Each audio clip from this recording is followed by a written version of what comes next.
Hi everyone, this is Heather Lautanen from the Flourish.Academy. This is episode 256, and I would love for you to comment below. What scares you the most about pricing?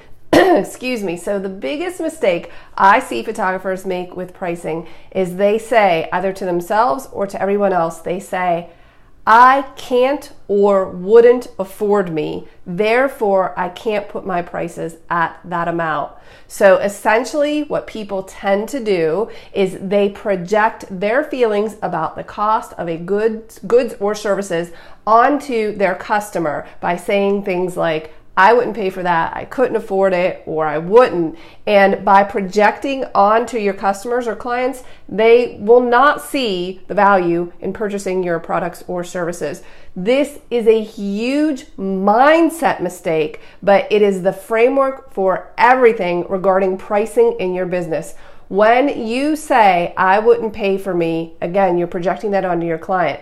But how do you know what your potential client would or wouldn't spend with you? Another mistake people make is they say to me repeatedly, many of you have said this to me, you say, my market won't support that. So we'll be talking about your pricing or the prices of other photographers or how you're establishing your business, and you will say, my market won't support that pricing.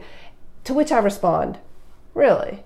Have you been studying micro and macroeconomics? I didn't know you were an expert in that field. Did you, in fact, pull census data to figure out what people are making in your area? Do you even know the population or the mean income? You have no clue about any of these things, yet you will say, my market won't support that.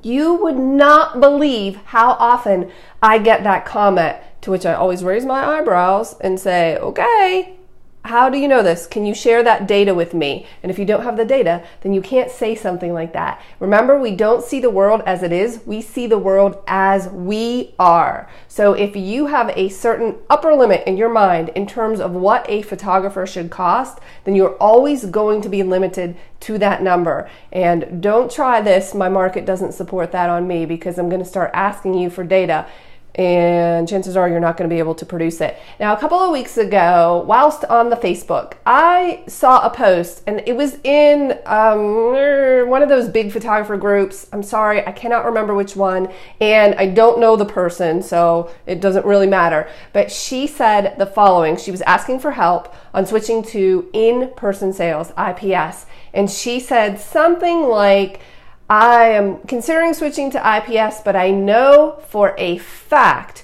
that I will lose 75% of my clients. What should I do?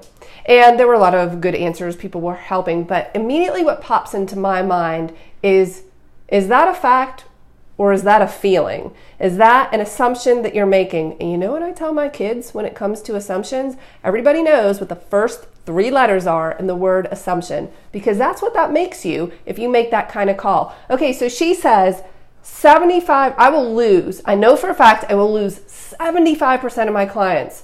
If I were friends with her or she was a client of mine, I would say, okay, so let's say, for instance, you had 100 clients. Are you telling me that you called 100 of your clients and said to them, hey, I'm thinking about switching to IPS. Would you continue to hire me? And 75% of them said no? That's what you're telling me?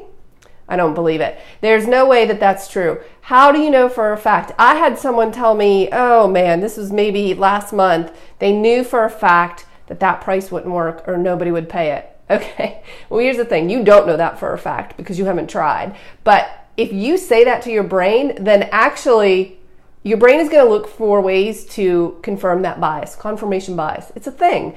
And then you wouldn't get clients and you would say to me, see, I told you nobody would pay that. No, that's because that's what you're projecting on your clients. You need to be really careful about this. Now, in the case of the photographer saying she would lose 75% of her clients, she knew this for a fact. Again, I'm thinking, did she call them? Did she email them? And did all of those people really say, no, they wouldn't use her? They don't even know what IPS stands for. So there's no way they could have made that assertion. Be really careful about your belief system and what you are projecting out there in the world. I ask myself every day, and everything that I'm working on, I say to myself, sometimes out loud, I say, what if I'm wrong? What if I am wrong about that belief or that assumption? You have to challenge that. So I know that there are many of us that live in different socioeconomic environments. Some are a little higher, some are a little bit lower. I tend to live in a lower end type area, and I do just fine, and I always have, because my clients aren't immediately next to where I live. Where I live and where and how I choose to operate my business are really two different things for me, and they can be for you as well. So a couple things I don't ever want to hear you say is my market won't support that, because I'm going to start asking you for data and you're not going to be able to produce it.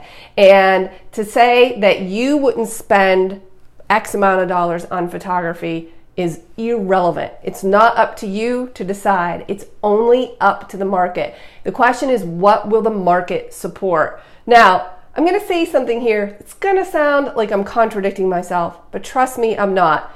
What I am not saying is that you have to have all of this data lined up and understand it perfectly to establish a business and start charging or have any type of pricing model.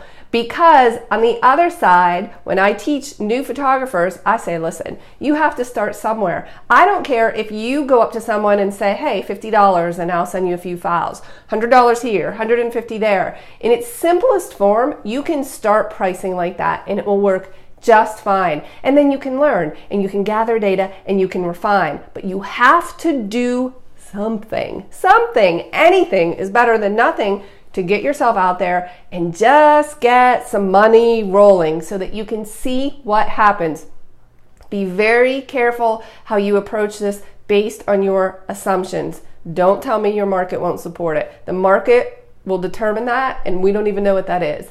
Personally, because I'm a little bit fearless, ironically also risk averse, not sure how those two reconcile, I will try anything. I will just put it out there and try and see if it sticks. And then I'll work within the confines of my market. I will understand the data. I will log into Census Bureau data websites and study it and figure it out. But again, do not let that stop you from doing something. You can start out very simply and then refine. Could you please comment below and let me know your biggest fear or concern when it comes to pricing? I have been teaching pricing for about 10 years in my business, and I have finally decided I think to put that course online. So if you're interested, keep your eyes open for that. I hope you have a great day. Oh, I have a question. Amber says, dip your toes in, gotta suck it up and try. Yeah, what's the worst that could happen? We're gonna tackle that in another video. What's the worst that could happen? Because I get very similar questions from new photographers. Of course, there's always the pricing question,